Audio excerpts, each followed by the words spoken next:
आज हम पतंजलि योग के समाधिपाद के सूत्रा नंबर 26 का व्याख्या करने की कोशिश करूंगा, जो इस प्रकार है।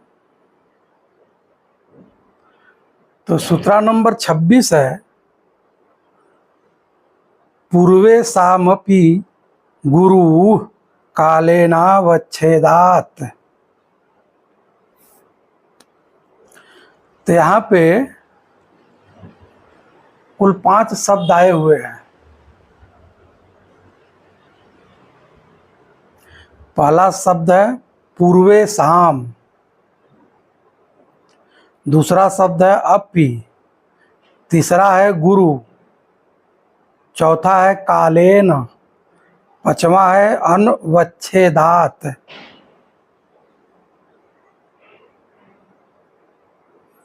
तो इसका मतलब क्या हुआ? इसका मतलब हुआ समय से विखंडित न होने से ईश्वर पहले उत्पन्न हुए लोगों का भी गुरु है।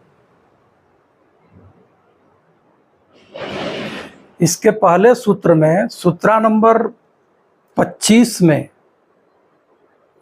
और 24 में पतंजलि कह रहे हैं कि ईश्वर वह है जो क्लेश, कर्म, विपाक और आशय से ऊपर हो, जिसको क्लेश, कर्म, विपाक और आशय न छूता हो। फिर सूत्रा नंबर 25 में कह रहे हैं कि जिसके पास ज्ञान की पराकाष्ठा हो, जो ज्ञान का बीज हो। तो पतंजलि फिर यहाँ पे जान रहे हैं कि और भी प्रश्न उठ सकता है कि काल का क्या प्रभाव पड़ता है। काल के विषय में तो पतंजलि इसके पहले बताए नहीं। तो सूत्रा नंबर 26 में पतंजलि कह रहे हैं कि जिसको काल भेद न सके, जिसको काल भेद न सके मतलब समय से विखंडित न होने वाला ईश्वर, ईश्वर विशेष, जो पहले उत्पन्न हुए लोगों का भी गुरु है। इसका मतलब कि जैसे तमाम तरह की बातें आध्यात्मिक जगत में आता रहता है, बहुत सारे किताबें ऐसी है कि कोई कहेगा ब्रह्मा, विष्णु, महेश ये सबसे बड़े गुरु हैं या सबसे पहले उत्पन्न गुरु हैं, या कोई कहेगा कि हमारे गुरु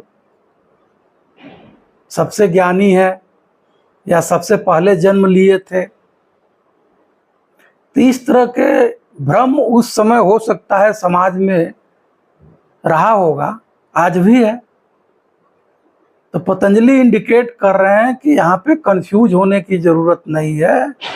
हम उस अस्तित्व की बात कर रहे हैं जो इन सबके पहले, जो बीज है, जहाँ से सब कुछ उत्पन्न हो रहा है, जो केंद्र बिंदु है,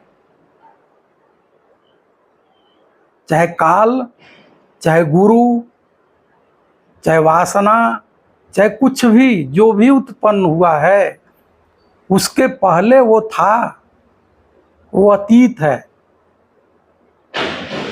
सब कुछ उसके बाद है। तो यहाँ पे अपि माने भी, अपि माने भी, पूर्वे साम, जो पूर्व में गुरु पैदा हुए उनका भी गुरु है, जिसको काल भेद नहीं सकता, जिसको काल की वहां पहुंच नहीं है, जो काल से अछूता रहता है, जो काल के परे है, जो ज्ञान का भंडार है, जो ज्ञान का बीज है, जो ज्ञान का पराकाष्ठा है।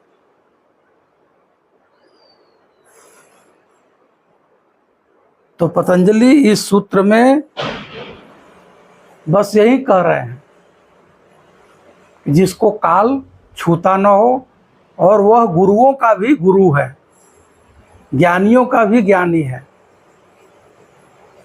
यहाँ पे ऐसा इंडिकेट करने की कोशिश कर रहे हैं।